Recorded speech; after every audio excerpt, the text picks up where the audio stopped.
இப்போ white paper வெளியிட போகிறோம் நீங்கள் நிதிநிலை அறிக்கையை பற்றி ஃபைனான்ஸ் மினிஸ்டர் இல்லாமல் சீனியர் ஆஃபிஷியல்ஸோட டிஸ்கஸ் பண்ணுறீங்க. ஃபைன், என்ன டிஸ்கஸ் பண்ணீங்க? ஒயிட் பேப்பர் எப்போ வரும்? இப்போ அடுத்த மாதம் கவர்னர் அட்ரஸுக்கான தேதி குறிக்கப்படணுங்க. பட்ஜெட் தேதி குறிக்கணும். ஏன்னா போட்டது இடைக்கால பட்ஜெட்.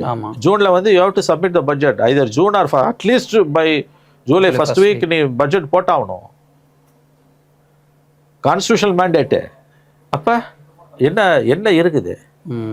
ஆகவே இவ்வளோ இஷ்யூஸ் இருக்குது. இதில் மீடியா வந்து இட்லி சாப்பிட்டாரு, டிஃபன் பாக்ஸ் எடுத்துன்னு போனார், டவலை போட்டுக்கினாரு, பதிவாளர் ஆஃபீஸில் உட்கார சொன்னாங்க, நிற்க சொன்னாங்க, டிராஃபிக்கை க்ளோஸ் பண்ண சொன்னாங்க, க்ளோஸ் பண்ண வேணான்னு சொன்னாங்கன்னு இந்த கதையை மீடியா அளந்துக்கிட்டு இருக்குது.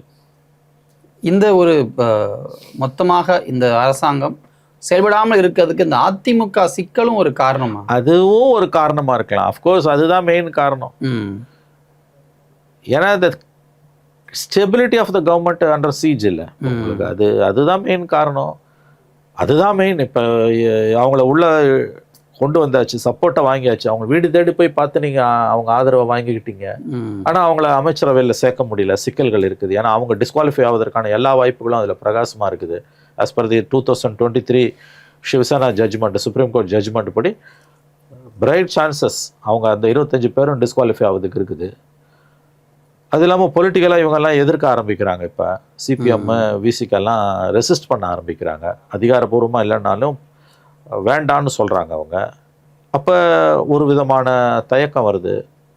இன்னொன்று, ஸ்பீக்கர்கிட்ட 2 பேரும் போய் பெட்டிஷன் கொடுக்கும்போது ஏடிஎம்கே கூட இருக்க உள் விவகாரத்தில் தாவேக்காவை அவங்க இழுத்து போட்டாங்க. இன்றைக்கி கவர்னர்கிட்ட அப்பாயின்மெண்ட் 2 பேரும் கேட்டிருக்காங்க. இவர் டிஸ்குவாலிஃபை பண்ணலன்னா JCD Prabhakaran speaker, Edappadi supreme கோர்ட்டுக்கு போவார். அங்கே என்ன நடக்கும்னு சொல்ல முடியாது. அப்போ இத்தனை டெவலப்மெண்ட்டும் ஸ்டெபிலிட்டி ஆஃப் த கவர்மெண்ட்டை வந்து கேள்விக்குறியாக்குது. இலாக்காவை ஏன் ஒதுக்க முடியல? ப்ளம் போர்ட்ஃபோலியோஸாக அவங்க கேட்குறாங்க. யார்? ஏடிஎம்கேலாம் வந்தவங்க கேட்குறாங்க. சிபிஎஸ், சிபிஎம், விசிகா, யூஎம்எல் வெளியிலேருந்து ஆதரவுட்டாங்க. அவங்கள சமாளிக்கிறது வேற. அவங்க கொள்கை ரீதியாக பிரச்சனை பண்ணுவாங்க. இது வந்து இது வேற பிரச்சனை. இது பசை உள்ள இலாக்காக்கள் வேணுன்ற பிரச்சனை. இதை சமாளிக்கிறது அவருக்கு கஷ்டமாக இருக்குது ஆக்சுவலாக. ஆனால் உண்மையான கஷ்டம் விசிகா, சிபிஐ, சிபிஎம்ஐ சமாளிக்கிறது தான். கொள்கை பிரச்சனை தான்.